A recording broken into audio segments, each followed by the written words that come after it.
أعوذ بالله من الشيطان الرجيم. بسم الله الرحمن الرحيم. لقد نصركم الله في مواطن كثيرة ويوم حنين إذ أعجبتكم كثرتكم فلم تغن عنكم شيئا وضاقت عليكم الأرض بما رحبت ثم وليتم مدبرين ثم أنزل الله سكينته على رسوله وعلى المؤمنين وأنزل جنودا لم تروها وعذب الذين كفروا وذلك جزاء الكافرين ثم يتوب الله من بعد ذلك على من يشاء والله غفور رحيم. صدق اللہ العظیم. ان آیات کے اندر اللہ رب العزت نے غزوہ حنین کا ذکر کیا ہے. پہلے کی آیات کے اندر اللہ نے جہاد کا ذکر کیا تھا کہ اعمال میں سے جو افضل عمل ہے وہ جہاد ہے، اور پھر ساتھ ساتھ اس بات کو بھی واضح کیا تھا کہ جو جہاد ہوتا ہے وہ کثرت تعداد کے اوپر نہیں ہوتا یا اسلحے کی بنیاد کے اوپر نہیں ہوتا، وہ سارے کا سارا اس کا دار و مدار اللہ رب العزت کی خوشنودی اور رضا ان چیزوں کے اوپر ہوتا ہے، اور جیسا اللہ رب العزت چاہتے ہیں ویسا اس کا نتیجہ بھی ہوتا ہے. اور ساتھ یہ بات بھی ذکر کی تھی کہ جو قبیلے ہیں، خاندان ہیں، برادری ہے، اس سے بھی جہاد کے اندر رکاوٹ آ سکتی ہے، اس سے بھی بچنا ہے. اور دوسری بات یہ ہے کہ جو مال و دولت ہے اس سے بھی بچنا ہے، گھر بار ہے، کاروبار ہے، اس سے بھی بچنا ہے. یہ چیزیں جو ہے نا یہ جہاد سے روکنے کے لیے یہ چیزیں کام آتی ہیں، لہٰذا ان چیزوں سے بچنا ہے. اب یہاں پر جس کا ذکر کر رہے ہیں وہ غزوہ حنین ہے، اور مشہور غزوہ ہے. اس میں یہ ہوا کہ مکہ فتح ہو گیا 8 ہجری میں، اور اس وقت آپ علیہ الصلوۃ والسلام بھی مکہ میں تشریف لے آئے، صحابہ بھی مکہ میں تھے. تقریباً 10,000 صحابہ جناب نبی کریم صلی اللہ علیہ وسلم کے ساتھ مکہ میں موجود تھے،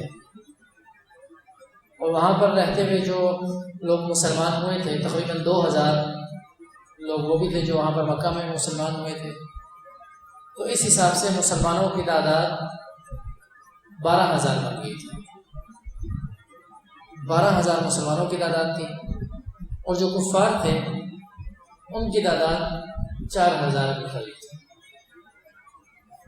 اس میں قبیلہ حوازن ہے، اس کا ذکر آتا ہے کہ وہ بڑے سوالے سے پھرتیاں دکھا رہے تھے، اور قبیلہ ثقیف ہے کہ بھی ہم لوگوں نے جنگ کرنی ہے. ان کے اندر ایک بغض پیدا ہو گیا تھا فتح مکہ کے بعد، اور ان میں ایک بڑی عمر کا آدمی تھا دریدہ بن اسما.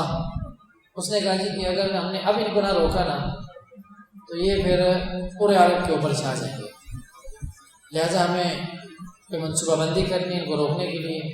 اور اس نے کہا صرف یہ نہیں، ہم ایسا کرتے ہیں کہ دوسرے قبائل کو بھی ساتھ ملاتے ہیں، ان کو بھی ساتھ ملا لیتے ہیں، ان کو بھی ملا کے ہم جنگ کرتے ہیں ان کے ساتھ.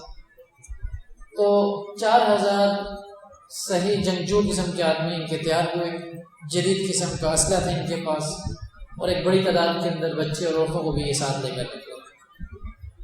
دوسری طرف مسلمانوں کی تیاری تھی، انہوں نے تیاری کی اور 12,000 کا لشکر تیار کیا، اور اس لشکر کے اوپر انہیں بڑا گھمنڈ تھا کہ بھی ہم نے جو ہے نا وہ لشکر تیار کیا. 10,000 پہلے کیے اور 2,000 یہ 12,000 ٹوٹل ہو گئے، اور بڑی تعداد ہے.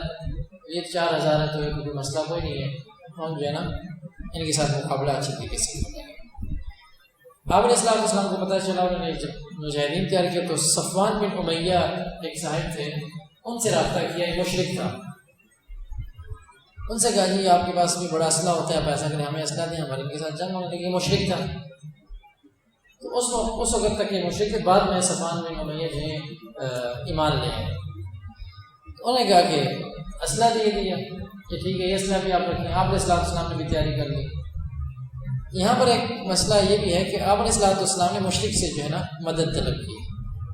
تو علماء نے لکھا ہے کہ بوقت ضرورت مشرک سے مدد طلب کی جا سکتی ہے، جیسے آپ علیہ السلام نے اس موقع کے اوپر کی.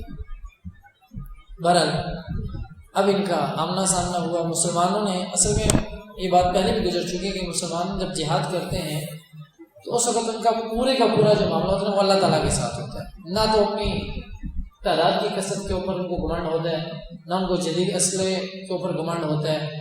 ان کو صرف ایک اللہ رب العزت کی ذات کے اوپر اعتماد ہوتا ہے کہ ہم اللہ کے دین کو بلند کرنے کے لیے نکل رہے ہیں، اللہ ہمیں بلند کرے گا. یہاں پر انہوں نے یہ کیا کہ ہمارے پاس تو بڑی تعداد ہے، یہ اس کا ایک گمانڈ تھا. اللہ رب العزت نے اس معاملے کو صاف کرنا تھا.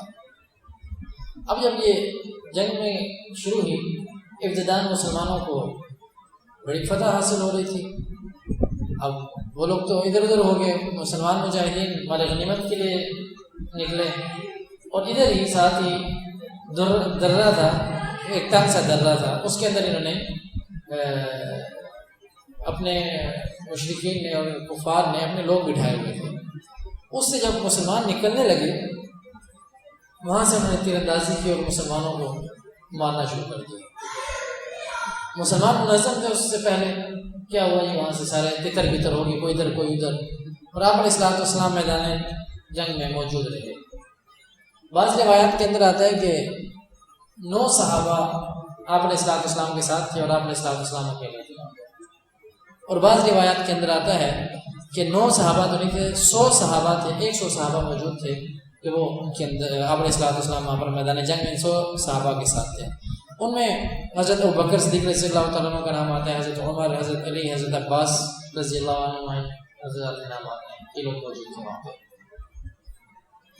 اب جب یہ ہوا مسلمان تتر بتر ہو گئے، معاملہ سارا خراب ہو گیا. آپ علیہ الصلوۃ والسلام نے ایک صحابی سے کہا کہ آواز لگاؤ، کہاں ہیں مہاجرین، کہاں ہیں انصار، کہاں ہیں وہ درخت کے نیچے بیعت کرنے والے. اس نے آواز لگائی تو مسلمانوں کے اندر ایک طاقت پیدا ہوئی، واپس پلٹے مسلمان. اب جب واپس پلٹے تو اللہ رب العزت نے پھر مسلمانوں کو فتح نصیب فرمائی اور بڑی تعداد کے اندر مسلمانوں کو مال غنیمت حاصل ہوا. اس میں علماء نے لکھا ہے کہ مال غنیمت کے اندر 6000 غلام نورنیاں تھیں، 24,000 اونٹ تھے، 40,000 بھیڑ بکریاں تھیں اور 4,000 اونس چاندی حاصل ہوئی مسلمان. بڑی مال غنیمت.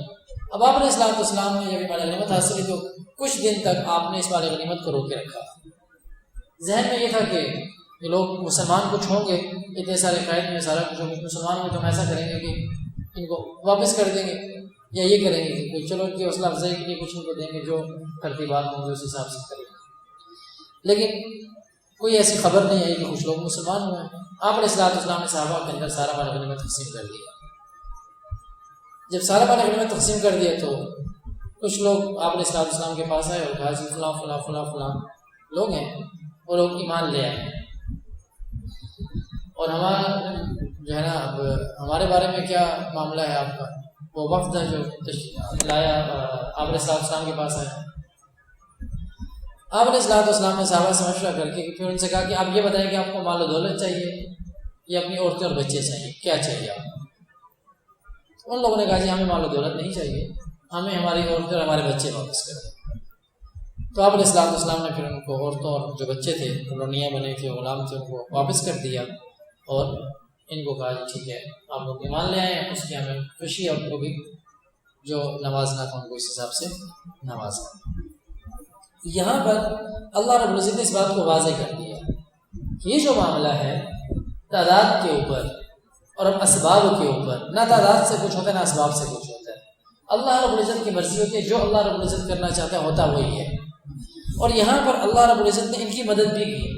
مفسرین نے لکھا ہے کہ تقریباً 80 مواقع ایسے تھے جہاں پر اللہ رب العزت نے مسلمانوں کی براہ راست مدد فرمائی، مطلب فرشتے بھیجے جو اس انداز میں ان کی مدد دی. اور ایک مدد کا بڑا منظر جو سامنے آیا تھا وہ غزوہ بدر میں تھا. غزوہ بدر کے اندر مسلمانوں کی بڑی مدد ہوئی تھی. تو یہاں پر بھی غزوہ حنین کے اندر بھی جب مسلمان تتر بتر ہو گئے اور لشکر بھاگ نکلا اور کفار نے حملہ کر دیا، غالب آنے لگے، تو وہاں پہ پھر اللہ رب العزت نے مسلمانوں کی دوبارہ مدد کی اور مسلمانوں کو تقویت ملی اور مسلمانوں نے پھر یہ جنگ کی تھی. اور جو مسلمانوں کے ذہن میں ایک بات آ گئی تھی کہ ہم تعداد کے اعتبار سے زیادہ، تو اصلاح کے لیے یہ معاملہ سارا بنا.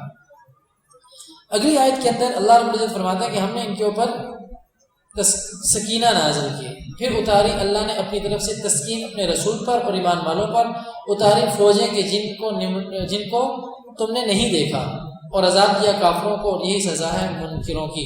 اب یہاں پر جب یہ سارا معاملہ ہو گیا، اللہ نے وہ بھیجا، اب اس میں سے بہت سارے لوگ پھر ایمان بھی لے کر آئے۔